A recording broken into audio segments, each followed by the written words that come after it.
there's something magical and there's something just fantastic, I think, about really like writing your own music and sitting down and telling your story, and I think this is the thing that really makes me love music, is that I love the artistry, and I love when people share themselves. You have to go to a vulnerable place and like really tap into the things that you're feeling. And so for me, I was in that spot really, I think, especially over the last year where, a lot of stuff going on with work that we can talk about, but I mean, you're working from home, you're all by yourself a lot, and I needed an outlet, and I needed a way to kind of communicate my feelings and process things, and really music gave me that spot.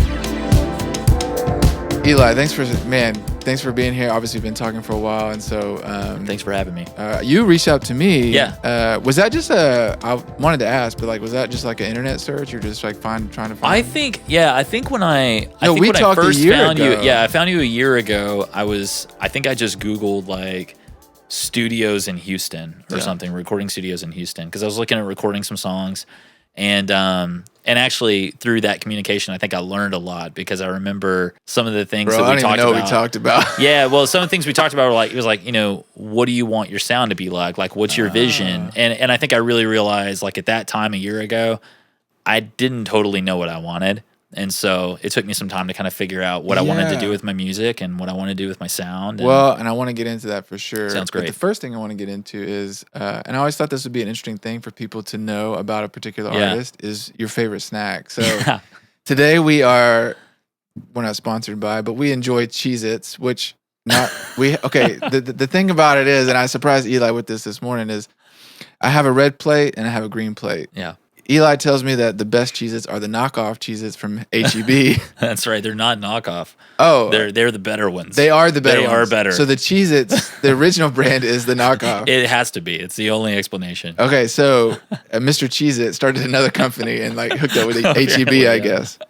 But I have two plates. One is the H-E-B brand, and then the other one is the Cheez-Its. So we're going to test to see if you can tell which is which, okay? So I think I hope I will be able to. So the H-E-B brand is called Cheese Squared.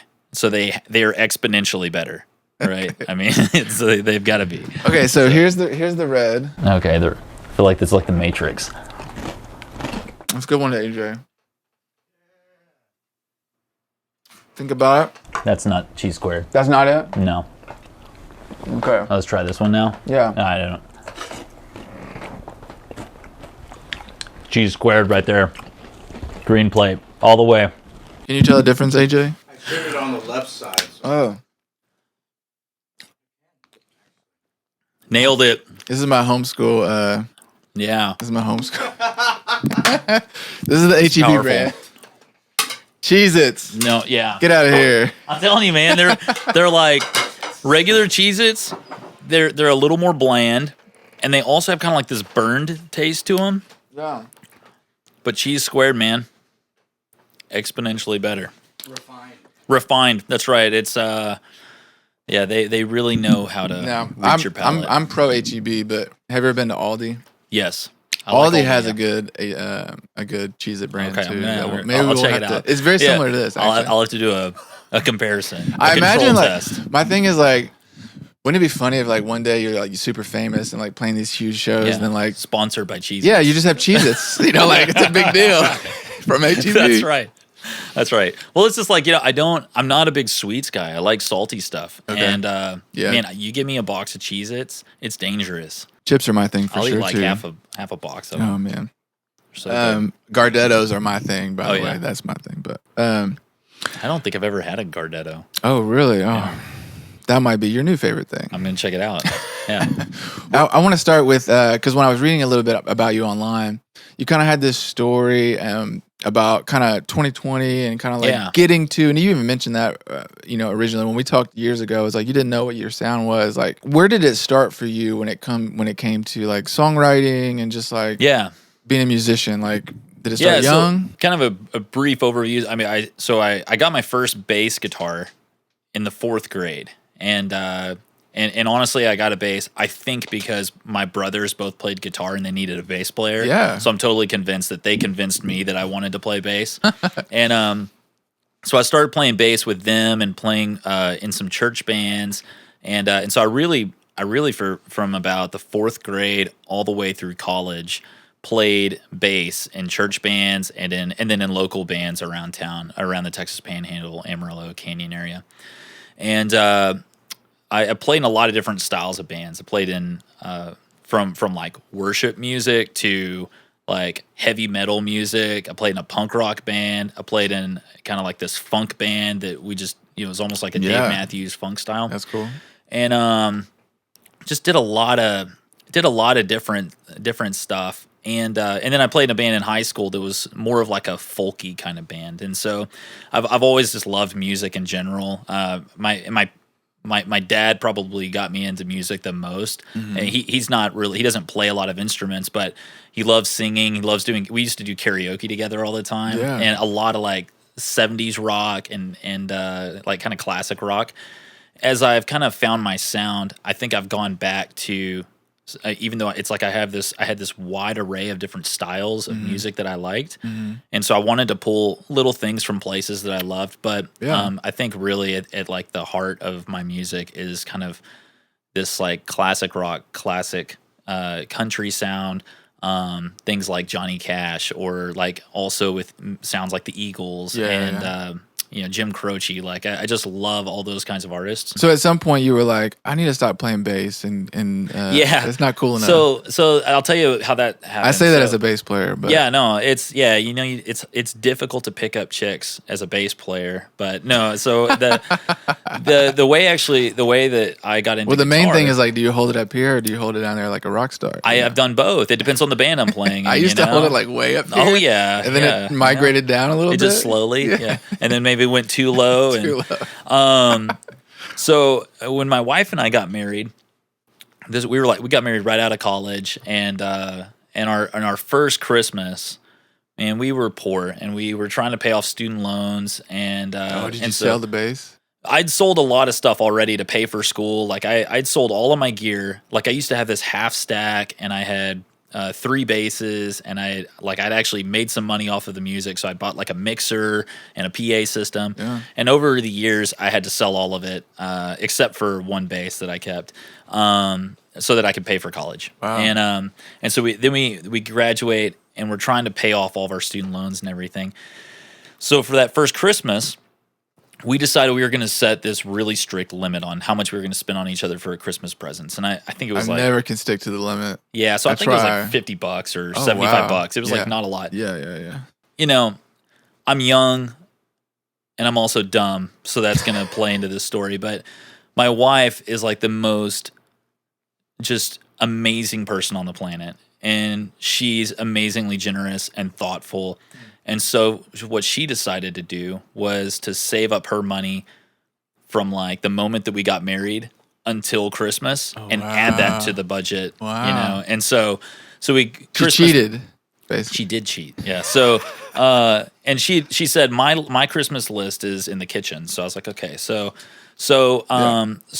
Christmas comes, and she is like, here, you can open your present first, because I can't wrap it. And I'm like, okay. She like pulls out this acoustic guitar, this Takamine, and it was awesome. And I wanted an acoustic, and I told her what. You're like, how did you get this for $50? Exactly. I'm like, yeah, that's exactly what I said. And she's like, I saved money, because you remember I'm Mother Teresa, and I'm like, oh, this is right.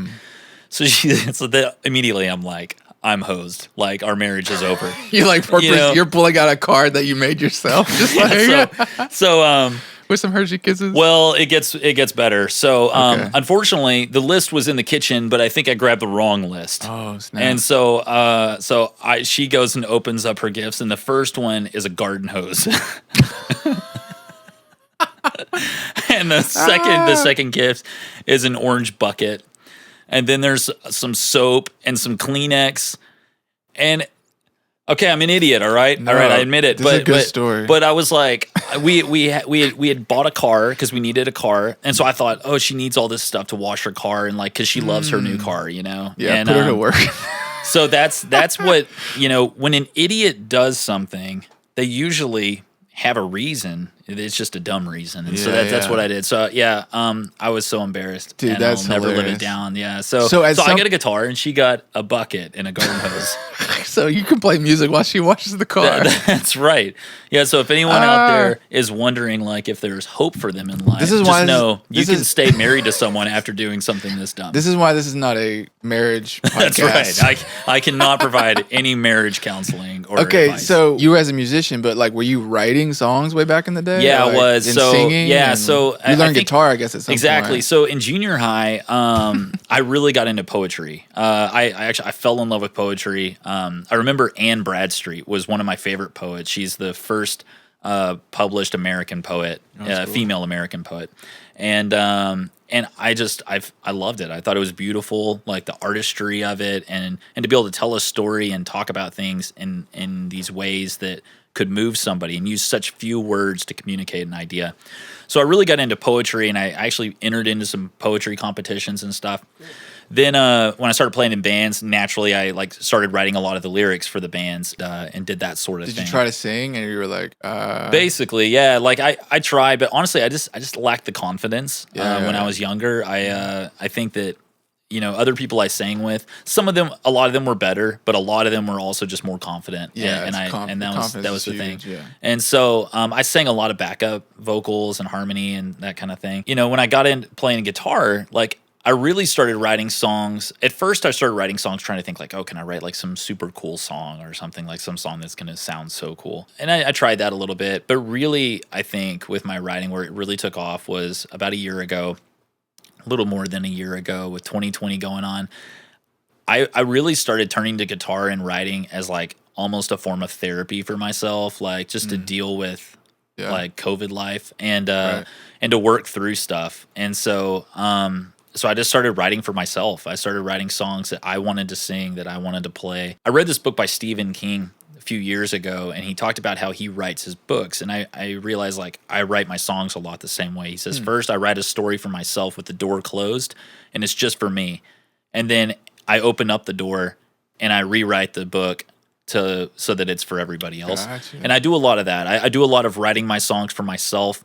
And then after I've kind of done that, I go back and I tweak it and I go, well, like, I think I can add some symbolism, or like, this part right here I think would be really relevant to other people, or they may be able to Yeah, engage with yeah. it, and I add some things to it. We'll talk about take us a little bit further into that, because I think there was a period of your life where you sold everything. Yeah.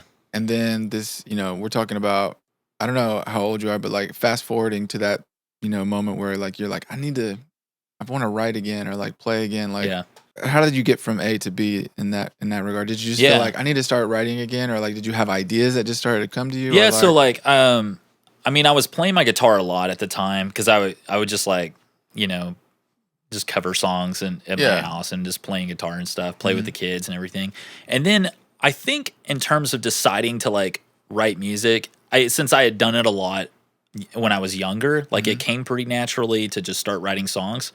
A lot of it was just, there's something magical, and there's something just fantastic, I think, about really like writing your own music and sitting down and telling your story, And I think this is the thing that really makes me love music, is that I love the artistry, and I love when people share themselves. Yeah, You have to go to a vulnerable place and like really tap into the things that you're feeling. And so for me, I was in that spot really, I think, especially over the last year, where, a lot of stuff going on with work that we can talk about, but I mean, you're working from home, you're all by yourself a lot, and I needed an outlet, and I needed a way to kind of communicate my feelings and process things.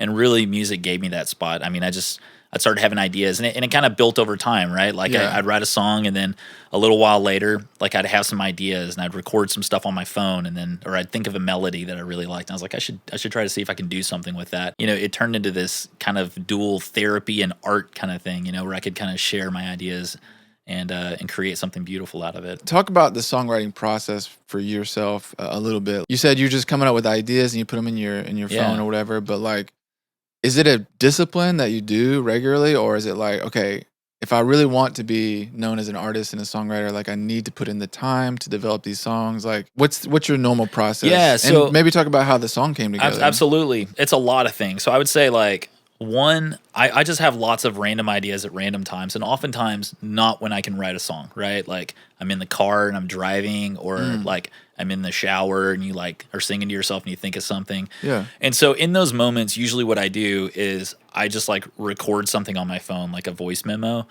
And like they're ridiculous. Like if any other person went through and listened to them, they'd be like, "What in the world?" You know? Like I've got hundreds of these, you know. And it's sometimes it's just me talking through an idea that I have. Like, oh, I have this idea where I could write a song about this situation where blah blah blah blah blah. You know, and or sometimes it's just like a melody, and I literally there's no words. It's just me like singing ba da da da da da whatever, and doing a melody that I think that I'm like I really like this melody, and maybe I can do something with it. And so later on down the road, I come up with the lyric idea, and I go back and I'm listening through, and I like go, hey, I could use this melody and these lyrics, and I can mix them together. So, what was the first line that came from? What's the name of the song? I Didn't Lose You. I Didn't Lose You. Yes, yes. What was the first thing that came about that song? Honestly, the first line was the first one that came. Was I've been trapped by the same four walls for quite a while. I work in our we have this office in our house, and there's no windows, and it's just like there are days where it feels like I'm in prison, like during work, it's like there's no windows, I'm just like stuck in there, and that's the line that came to me. And I was working from home, and it was a tough year for everybody. You look for coping mechanisms to like try to get yourself through all of this stuff, and a lot of it doesn't work. There were so many things going on. A friend of mine, her dad passed away, and I was thinking about that. And the company was shutting down our business unit here in Sugar Land, and so my job was at risk, and ultimately ended up moving to another company. And so there's a lot of these things going on. And I remember I was sitting in that room. And I just felt trapped, and I just felt like I'm like there's all this stuff that's just negative in my life right now. Like the company's going down. Oh, I ruptured my Achilles in October playing tennis, so I had to have surgery. So I couldn't even walk for 3 months. Like I was on like this little scooter, Oh my goodness. And I started to try to come up. I'd been practicing gratitude, like intentionally, like because I'd read some books about like trying to get through difficult times in your life. There's lots of research to say like, man, just write down things you're grateful for, and it'll change your mindset and really help you find things that are positive in your life instead of like dwelling on the negatives. So as I'm writing this song, I was thinking about all this, all these gratitudes that I'm writing, and so I started thinking about all the things that I hadn't lost, and so that's really where that's I got what to, I and really Didn't jumped Lose out You. to me about the song is I was like, man, it's like there's all these heavy things, but then it's like you bring it back to I didn't lose you, so it's positive. That's right. Mixed with I love that combination of like reality and sadness, heart, loss, heartache, all that kind of stuff, mixed with the hopefulness of. Absolutely. I love that. Yeah. A lot of my songs I found a lot of them have gone to like kind of I think I draw on a lot of like the negative and sad experiences in my life, and it's because I use my music a lot to kind of work through negative emotions. Yeah. But I think you're exactly right. Like we have to look for ways out of those things. You can't just stay there and dwell on the negative nonstop. You have to figure out how to get out of that. And oftentimes it's realizing that there's all this positive, great stuff out there that to think about. So you talked a little bit earlier about the kind of music that you're drawn to is music that's like real and like it feels authentic, and it's just like, but what makes music quote unquote good? Yeah. You know what I mean? Yeah, it's a great question. I mean, and I like so many different kinds of music. I think I can find a way to appreciate different things. But for me, I think depth and authenticity is ultimately what keeps me coming back to a song. Mm-hmm. I think that there are a lot of songs that make it on the radio that are a lot of fun and they're catchy, and it's like they've got the formula down and it works. But like it almost feels like a McDonald's cheeseburger, like in multiple ways. Like one, it's cheesy, and two, like after you eat a lot of them, like you start to just kind of feel sick. There's gonna be some problems. Yeah. And I feel like, and so I tend to like listen to a lot of other stuff that is never going to make it on the radio, Hayes Carl, Charlie Crockett, Jesse Daniel, like some of these guys. And I love like the authenticity in a lot of these guys' music. And and man, they can just connect with you. You know, they can tell a story, and it may be a story about their own life or about someone else's life that they know, but like you can just tell there's depth there. And there was an opportunity where they could have taken something and cut some corners or like tried to tell something in a way that would have been super catchy. But then by doing that, they would have lost the integrity of the story. And that's what I think that's what music is ultimately about. Do you right? feel like sometimes like you have to chisel away at your lyrics to kind of make them more and more deep, and like do you work at a song like that, or does it tend to kind of flow out when it's ready? For me, I think my songs actually like sometimes they're a little too heavy and a little too deep, and I have to like try to like pare it back. Like I think that I have a tendency of writing what I'm thinking or what I'm feeling, or like, you know, and it's this combination of like my life and my emotions and my stories or my friends' stories, and putting them all together into like this art form. And sometimes like it's like, man, that's a little heavy, you know, like I need to probably pull it back just a little bit. Or I need to just kind of like clean it up a little bit, you know, and so that's really where I go. What do your kids think of your music? They like it. It's funny. My kids like, my kids think everything I make is trash. Yeah. Like, well, so it's funny because like they'll hear some of my songs, you know, or like, cause I write a lot of like sad country songs, you know, so sometimes they're like, Dad, like why are you like, are you okay? Why are you writing all these sad songs, you know? But it's like when I'm happy, like I'm just happy, you know. I like don't go. I'm not gonna go like write like this little like jolly tune about my happiness. I don't know. Like I have trouble. That's one of the things I'm working on for like the next year is go like, how do I write like an authentically happy song that like doesn't sound corny and cheesy? It's super hard. And so anyway, so that like the best songs come from heartache, it seems. So it's like sure does, right? The thing about it for me, like I listen to a lot of sad songs, I realize, and I'm like, I don't know why do I like all these sad songs? But I think it's because there's empathy, right? Like it's super easy to connect with people on things that are hard. And I think too often in life we try to avoid them and not talk about them. Like let's just pretend like they're not there and just like be happy and like and not pretend like the sadness isn't there. And so, but the reality is all of us are going through tough things. Yeah. And so we need a way to like connect with people. Absolutely.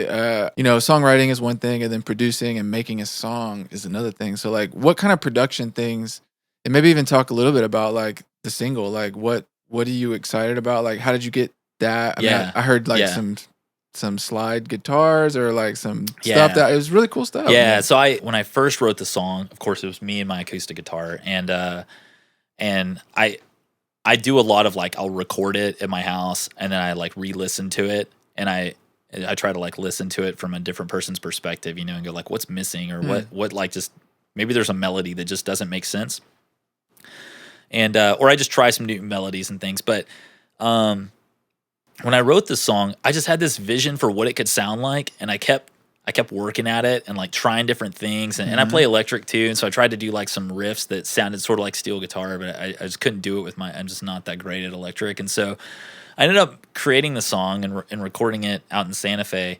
But I had this idea in my head for what it could sound like. And I was like, it just has like this, like it just naturally has kind of like this Johnny Cash feel to it. Like this chug, like I need like a, you know, like kind of that chug snare drum thing. And I was like, and there's like this steel guitar sound like that's missing. Like I really need that steel guitar sound. So I started to try to figure out, okay, I was like, I decided last January, I was like, I'm going to produce a song and I'm going to like get my song done the way I want to have it done. And I'm going to do this the right way. Like I'm going to find people that know how to record the sounds that I want to record it. And like, so I started looking around and I talked to a number of producers and met a bunch of guys online and chatted with them about it. And it just wasn't clicking with a lot of them. And then I met this guy, Ben Reno, at Majestic Ape Studios in Nashville, and he just got it. Like, I mean, he actually, I sent him 3 songs that I was thinking about recording, and he listened to them all. And it was interesting because I was originally leaning towards recording a different one. But I loved this song. This was my favorite song personally. And so I shared it with him, and he called me like right after he got the email, and he's like, dude, I don't normally like try to sell people on doing stuff because like you're paying me to record a different song, but I think you need to record this one. Like it's just really, I love it. Like I really think we can do something cool with it. And And it was like he was reading my mind. He was like, dude, it needs like a steel guitar lick, like right here. And I'm like, I agree. Like, that's exactly what I wanted, you know? And so we just had, it was clear, like, we just saw this thing the same way.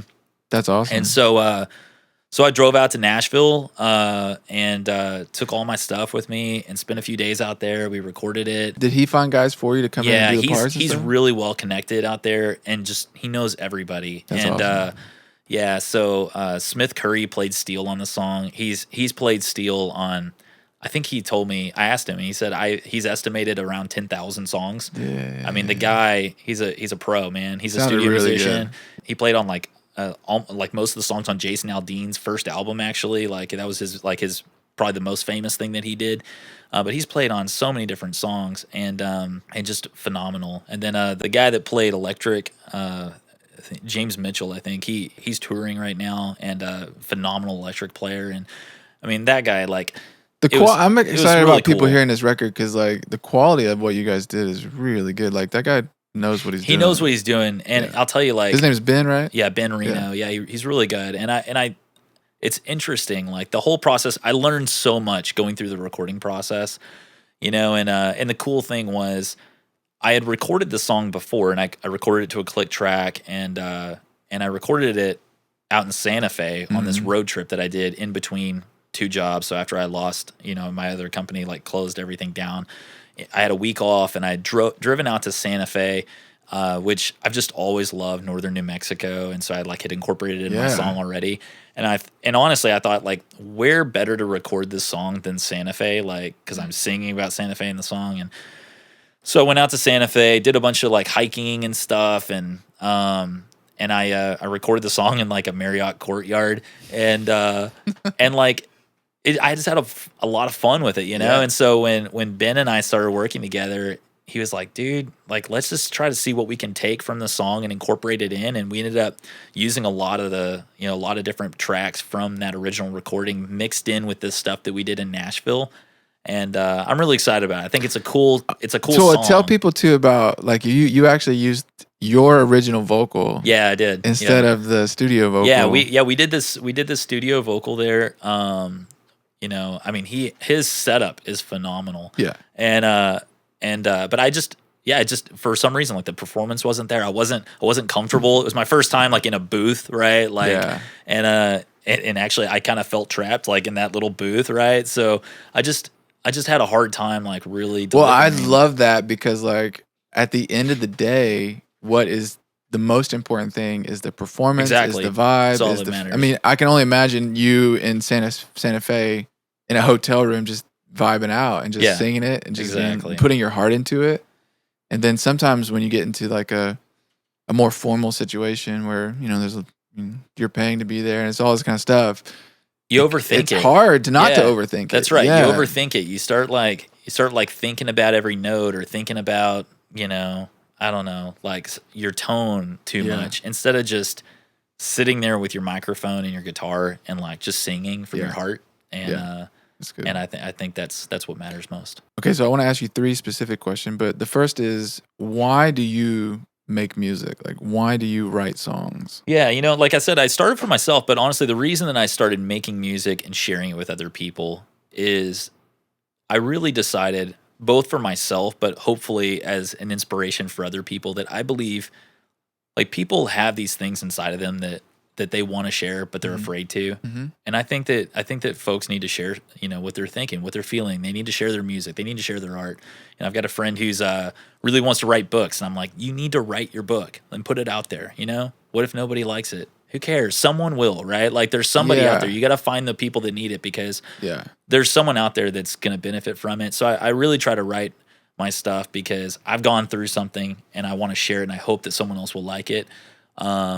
You know, and but it's really, you know, it's really about just being comfortable with sharing it and going through this experience. You know, it's also a little bit of self-discovery, right? Like you go through a lot of that, trying to kind of figure out who you are.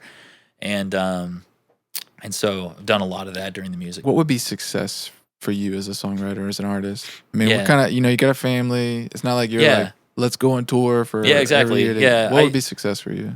I don't know, when I think about success, like, of course, like, would anybody, like, I would love it if, like, one of my songs got, like, re-recorded by somebody, or, like, one day, like, after I, like, move on from my career, like, get to, like, open up or go on tour or something like that would be kind of cool. But I think about success kind of like, it kind of reminds me, so there was this time when I was a kid, and my best friend and I, we used to go out to my grandmother's house, and my uncle had left this old, like, rusty crossbow out there.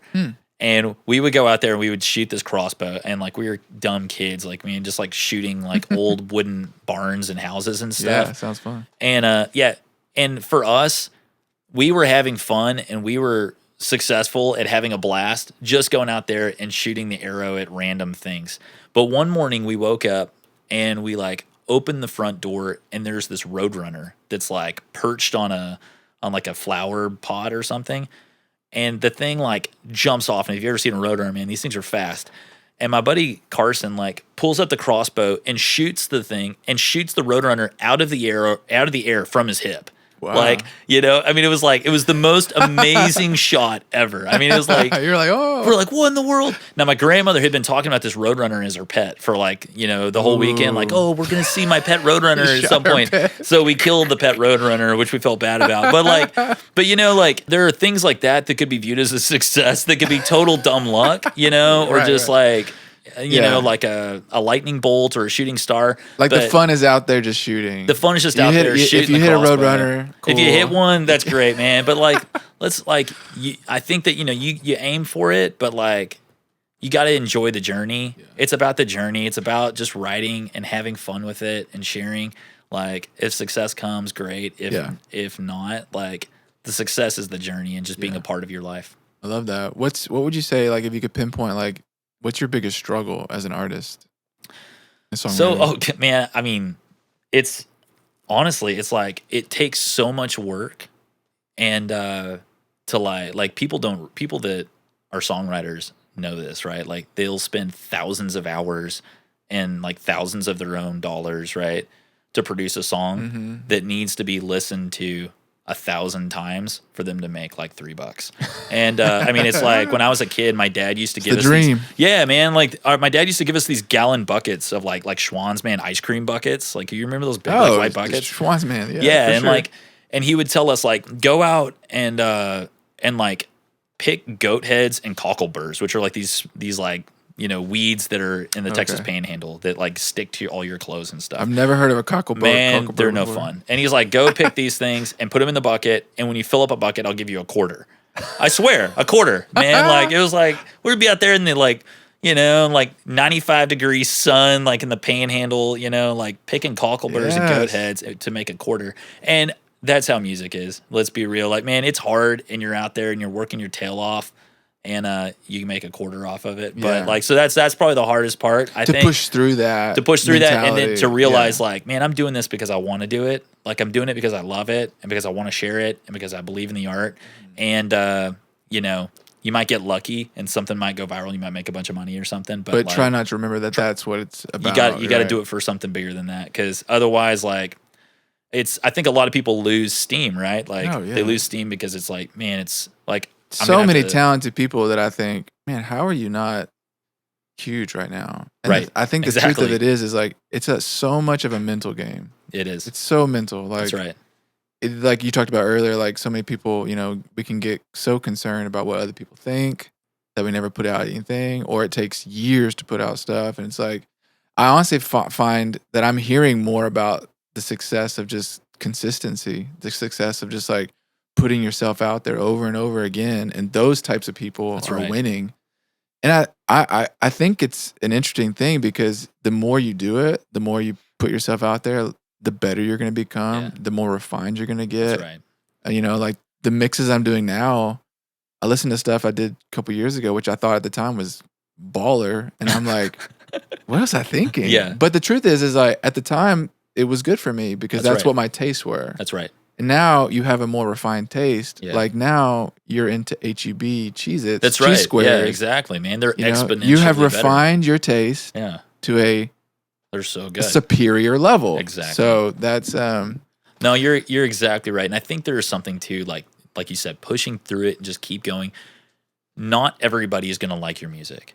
Like, I think that was something that I learned that it seems obvious probably to some people, but like when you really come to the recognition that you're probably looking for like 2 to 5% of the population who's actually going to like and listen to whatever it is that you're recording. Yes. You just got to know, like, man, you're 95% of the people that listen to it are going to go, yeah. That's what people talk about, the 1,000 true fans or whatever. It's like, you don't need 1 million. That's you right. Literally just need about 1,000. So I think about that a lot when I'm recording my music, I'm sharing my music, promoting my music. There are people out there who are going to like this, and then it's going to mean something to them. And if I didn't do it, it wouldn't reach those people. Yeah. But there may be 10,000 people out there that couldn't care less about whatever it is. But that's not why you write, and that's not why you record. Right? You're trying to find those people that need it, and and that love the music and love the art, and that's what you share it with. I like that. Let's jump into a segment I call 10 things. These are just rapid questions. Okay, sounds good. We're gonna start bigger, then kind of nail it down. But what's your favorite concert you ever been to? Charlie Crockett. While I was in Nashville, the guy is phenomenal as a performer. I mean, it's like, I love these conversations because I'm constantly learning about new people that I haven't heard of before. Man, I'll tell you, he's like, I should check he that is out. like old country. Like, I mean, wears like blue suits and like all sorts of stuff. The performance is unbelievable. Like, even if you don't like the music style, you got to see him live. It's unlike anything else. That's awesome. Who's a favorite artist that you currently can't stop listening to? Right now, Jesse Daniel. I'm just like super hooked on his latest album. He's got this song rolling on. It's awesome. It's just great. I love it. What's an album? It could be current or whatever, but what's an album that everybody needs to go listen to? If I could pick like a single album that I would say everybody needs to listen to, and a lot of people probably have, is the Fleetwood Mac Rumors album. Okay. It's got to be like one of the greatest albums of all time. I mean, it's phenomenal. Yeah, I love that. There are songs that I listen to where I immediately go, whoa. Like, I don't know if it's an emotional thing or if it's there's been times where a song just connects. What was the last time that you heard a song and you were like, whoa? Dude, so I went and saw Hayes Carl at the Heights Theater like a month ago or something. Okay. And I didn't listen to a lot of Hayes Carl up until that point. I've gotten like on this Hayes Carl kick lately. But like, he played this song it's not recorded anywhere. I've tried to find it. He said that it was on Patreon, and I can't find it on Patreon. So if Hayes Carl listens to your podcast, we're gonna shout him out. We gotta get it on Patreon. But it's he performed it live. He performed it live, and it's this song about like remembering, and about he wrote it about his grandfather who had Alzheimer's, and the whole song is just about like, it's like from his grandfather's perspective, like not being able to remember and wanting his wife to help him remember. Wow. Oh my gosh, dude. It was like, I almost started crying in the middle of the concert. Like, I mean, it was like heavy, but it was like so impactful. Yes. And it's like, I'm like, that's what music is about, man. Like, being able to connect with people and like tell a story that's real, that like resonates. And it was beautiful. Oh man, that's good. Are you kind of planning on playing live and doing a lot of that kind of stuff as things open back up? Yeah. I used to play live a lot, back in some of these old bands. And so, I'm looking at scheduling some stuff and chatting with some folks. And love it. Be out there soon. What's your drink of choice? Coke Zero or coffee. It depends on the time of day. Coffee guy? Yeah, definitely. Do you grind your own beans? I don't. I used to.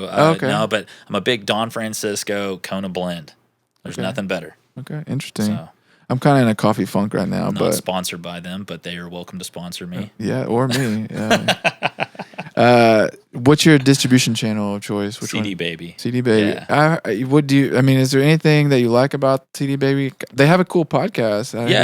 I think, like, I looked at DistroKid and a bunch of the others, and like, I actually used CD Baby years ago to produce like an actual album and like record, like have to like get the CDs produced and everything. Oh yeah, like, they have like a site back in the old days, when people listen to CDs. Mm-hmm. And so I knew about them from that, but it was easy. The website was intuitive. They also do like, all the publishing royalties and stuff. Yeah, I've heard about. Yeah, that's really great too. Yeah, that seems to be the two things that either CD Baby or DistroKid that people talk about. Yeah. But what and maybe it's the song that you just made, but it could be a song that you haven't made yet, but is there a song that you're like super proud of? Or, I mean, yeah, that you're most proud of? So I love this one. Yeah. I think that if I, outside of this one, there's another one that I wrote that's called Yellow Wildflowers, and it's I wrote it for my family and about like going through different seasons of life, and it's really special to me too, because I think that it just talks about like my family directly, cool. and my kids and all that kind of stuff, and so that's really cool. How many voice memos are on your phone? Hundreds, like you don't even know. You couldn't count them all. We're about to get into the live performance, and I'm super excited about it. Thanks again for stopping by. If people, I saw, I stalked you on Instagram for a second, but people can find you on Instagram, website. Your website's Facebook, cool, by the way. YouTube. It's like, yeah, thanks, man. EliMooreBand.com. I'm out there on all of the social media stuff. Twitter, I just got a Twitter account. Oh, nice. So, yeah, I don't do Twitter or TikTok. Do you do TikTok? I have a TikTok. The TikTok? I honestly don't even. I'm still trying to figure out what exactly is going on. I feel like I'm too old for this stuff, man. Yeah, for the TikTok. It seems like TikTok may not be the best spot for music, though. I've seen some people have some success there. Yeah. And so there's definitely success to be had there, but it may not be my thing. Well, I encourage you, man. Like, the song is good, and keep Thanks. doing what you're doing. Appreciate keep writing, and it's gonna be good. So thanks Awesome. again. Thank you. Thanks for having me on the show. I've been trapped by the same four walls for quite a while. I've been drinking like a drain, the damn stuff just won't do. I've been writing gratitudes and looking for a smile. Well, I lost my job and my dad, but I didn't lose you. This year took a toll and we all had something to lose. But I didn't lose you. I've been talking about getting more time for 10 years now. I've been sitting around 9 months wondering what the hell to do. I've been thinking there's more than working cash and winning. Cause I lost it all this year, but I didn't lose you.